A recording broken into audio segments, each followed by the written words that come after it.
हिवाळ्यामध्ये deep clean drive हा सलग चौथा आठवडा आपण करतोय.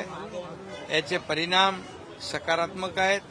हिवाळ्यामध्ये थोडं हवा स्टॅग्नंट राहिल्यामुळे काही ठिकाणी याचा आपल्याला परिणाम जाणवत असेल, परंतु डीप क्लीन ड्राईव्ह मुळे आज आपण पाहतोय की रस्त्यावर असलेली धूळ, माती, डेब्रिज महापालिकेचे कर्मचारी काढतायत, रस्ते पाण्याने धुतायत आणि माझं त्यांना सूचना आहेत की अल्टरनेट डे पाण्याने रस्ते धुतले पाहिजे, जेणेकरून धूळ, धुलीकण, कचरा हा सगळा रस्त्यावरचा गायब होईल.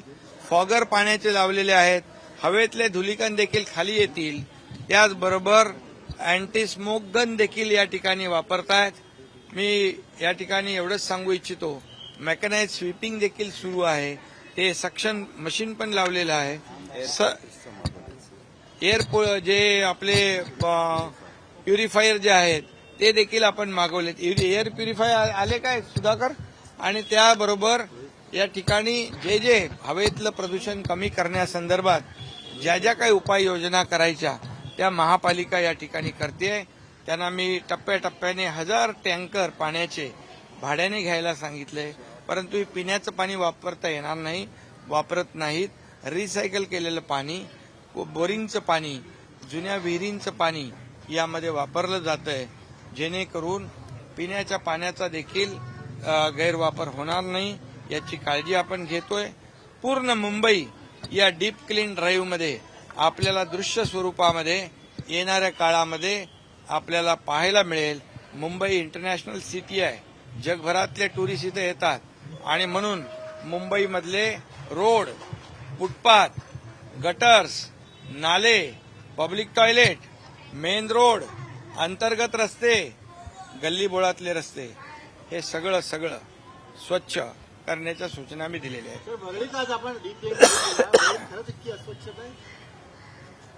वरळी असं नाही आहे, पूर्ण मुंबई यामध्ये जी अनेक वर्षाची अस्वच्छता आहे ना ती साफ करायची आहे आणि ती साफ करायला आम्ही प्राधान्य दिलेलं आहे. मी एवढंच सांगतो, यामध्ये मुंबईकरांचं आरोग्य जे आहे हे सुदृढ राहावं, प्रदूषणमुक्त मुंबई व्हावी, स्वच्छ व्हावी, सुंदर व्हावी, निरोगी व्हावी, हे आमचं टार्गेट आहे, अजेंडा आहे.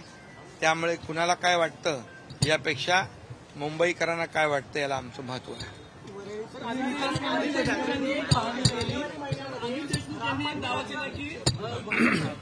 नेते आमच्याकडे आले होते, 4 मुद्द्यांचं त्यांनी प्रतिज्ञापत्र आणलं होतं, तेव्हा त्यांची ऑफर स्वीकारली असेल तर महाविकास आघाडी सरकार हे 3 वर्षांपूर्वीच गेलं होतं. आता ते गेलं सरकार, ते आता सरकार बरोबर सगळं गेलं, म्हणून तर आम्ही स्वच्छता करतोय. जी घाण 2.5 वर्षात झाली आहे ती सफाई करतोय. काही लोक म्हणतात मुंबईची लूट होती आहे, परंतु मुंबई महापालिकेच्या तिजोरीची, ज्या तिजोरीवर ज्यांनी दरोडा टाकला ते दरोडेखोर जर आम्हाला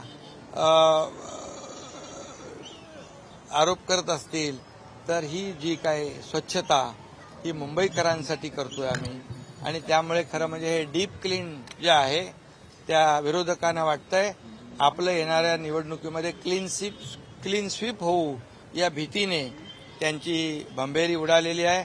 पण त्यांच्या आरोपांना आम्हाला उत्तर देण्याची आवश्यकता नाही, हे कामाने आम्ही उत्तर त्यांना देतोय.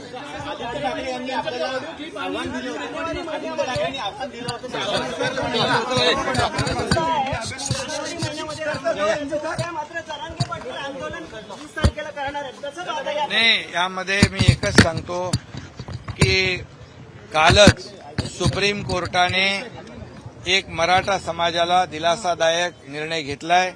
मी कालच सुप्रीम कोर्टाला धन्यवाद दिलेले आहेत, कारण या ठिकाणी क्युरेटिव्ह पिटिशन जी आमच्या सरकारने फाईल केली होती ती ऐकण्यासाठी सुप्रीम कोर्टाने मान्यता दिलेली आहे. क्युरेटिव्ह पिटिशनमधले मुद्दे जे आहेत त्या मुद्द्यांना महत्त्व दिलेलं आहे आणि महाराष्ट्रातल्या जनतेच्या भावना ज्या आहेत त्या सर्वोच्च न्यायालयाने लक्षात घेतलेल्या आहेत आणि त्यामुळे क्युरेटिव्ह पिटिशनची 24 जानेवारीला तारीख आहे. त्यामध्ये जो मागासवर्ग आयोग गटित केलाय सरकारने, त्याच्या माध्यमातून एम्पिरिकल डेटा गोळा करण्याचं काम युद्ध पातळीवर सुरू आहे आणि मराठा समाज मागास कसा आहे हे सिद्ध करण्याचं काम मागासवर्ग आयोग करतोय. या एम्पिरिकल डेटाचा फायदा सुप्रीम कोर्टामध्ये नक्की होईल. जे मागच्या वेळेस आरक्षण रद्द झालं होतं, ज्यावेळेस मराठा समाज मागास कसा आहे हे सिद्ध करण्यात अपयश त्यांना आलं होतं महाविकास आघाडीला, ज्या त्रुटी ज्या ऑब्झर्वेशन सुप्रीम कोर्टाने नोंदवल्या होत्या त्या त्रुटी दूर करून या ठिकाणी सुप्रीम कोर्टाच्या निदर्शनास मराठा समाज सोशली आणि एज्युकेशनली बॅकवर्ड कसा आहे हे सिद्ध करण्याची संधी सुप्रीम कोर्टाने दिलेली आहे. हा मोठा दिलासा आहे. इतर समाजावर अन्याय न करता, त्यांचं आरक्षण कमी न करता मराठा समाजाला आरक्षण देणं ही सरकारची भूमिका आहे. ती आजही काम आहे. देश विदेशातील प्रत्येक घडामोडींचे लाईव्ह अपडेट मिळवण्यासाठी आता साम टीव्हीच्या सर्व सोशल मीडिया प्लॅटफॉर्मला लाईक, फॉलो आणि सबस्क्राईब करा. तसंच सर्व नोटिफिकेशनसाठी बेल आयकॉन प्रेस करायला विसरू नका.